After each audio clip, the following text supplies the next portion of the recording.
భారతదేశం. మన భారతదేశంలో ఎంతమంది కవులు, గాయకులు, కథారతులు, ఎన్నో జీవనతలు కూడా ఉండారా మన భారతదేశాలపై. ఏంటి మరి కవులు ఉంటున్నావు కదా, కవులు అంటే కవిత్వాలు రాసేవాళ్ళు కవులు అంటారా? కావ్యాలను ఆధారంగా చేసుకుని రాసిన వాళ్ళే కవులు అంటారు. పాటలు పాడేవాళ్ళు గాయకులు అంటారు. నేను కూడా బ్రహ్మాండ పాట పాడుతున్నా. అరణాల కళలతో పాటు ఇదే కళ కూడా ఉందా? అవునరా? కానీ మరి గాయకుడు పాటలు అంటాడు కదా, నీకు ఏ పాటలు వచ్చి మాకు తెలియదు కదా. హిందీ వచ్చు, తెలుగు వచ్చు, 3 ఏళ్ళు అది కూడా వచ్చు. 3 ఏళ్ళు అల్లదే కదా చూడు. కానీ మా కళ్ళది హిందీ కట్టి వద్దు. కానీ నాకంటే మాత్రం హిందీ పాట అంటే చాలా ఇష్టం. నాకైతే మాత్రం మీ ముందుది కావాలి. మీ చెలికట నా ముందుది కావాలి. తెలుగు పాట, తెలుగు పాట కాదు, ముందు పాడే పాట హిందీ పాట. ఓహో హిందీ పాట. మరి నీకో వెనకది కావాలరా? వెనకది కావాలి. వీడు పంజాబ్ లో వెనకదని తెస్తు వీడికి, పంజాబ్ వాడు వెనకదని తెస్తు వీడికి. వెనక పాడే పాట తెలుగు పాట కావాలి. తెలుగు పాట గురుగారు వేసుకోండి. గురుగారు హిందీ పాట, హిందీ పాట.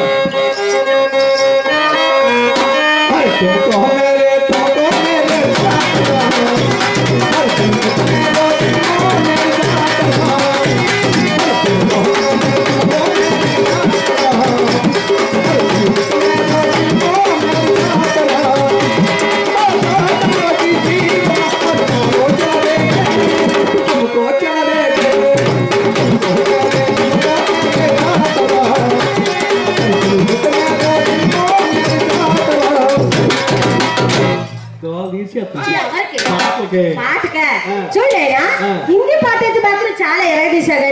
మరి వెనక పాట ఎట్లా? మీ అనేది వెనక పాట తెలుగు పాట, అందులో తెలుగు రిమిక్స్ చేశాను. వేసుకోండి గురుగారు.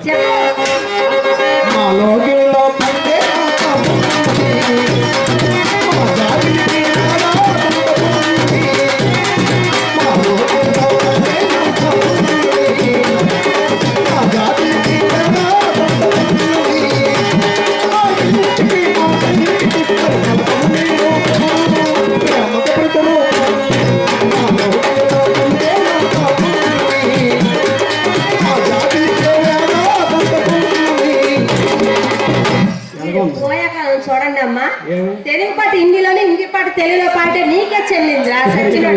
అవునరా? పాటలు అంటే ఎలాంటివేంట్రా?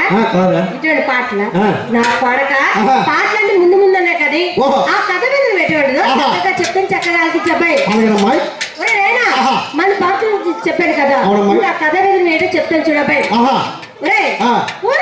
ప్రాంతంలో నాగల్పుడు గట్టు పైన ఒక మైలు పక్కన ఉండేవాడు. నాడు నివసించాలని అందమైన మాయమ్మలు నిర్మించండి. ఆయన ఆ మాయమ్మల శోభ ఎటువంటిదో మనవాడు చెప్తాడు సార్. తమ్ముడు ఆ మైలు పక్కన యొక్క శోభ ఏ విధంగా ఉందో చెప్తాను రా.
మరిన్ని వీడియోస్ కోసం నవ్యాంధ్ర టాలెంట్ ఎస్కే టీవీని సబ్స్క్రైబ్ చేయండి.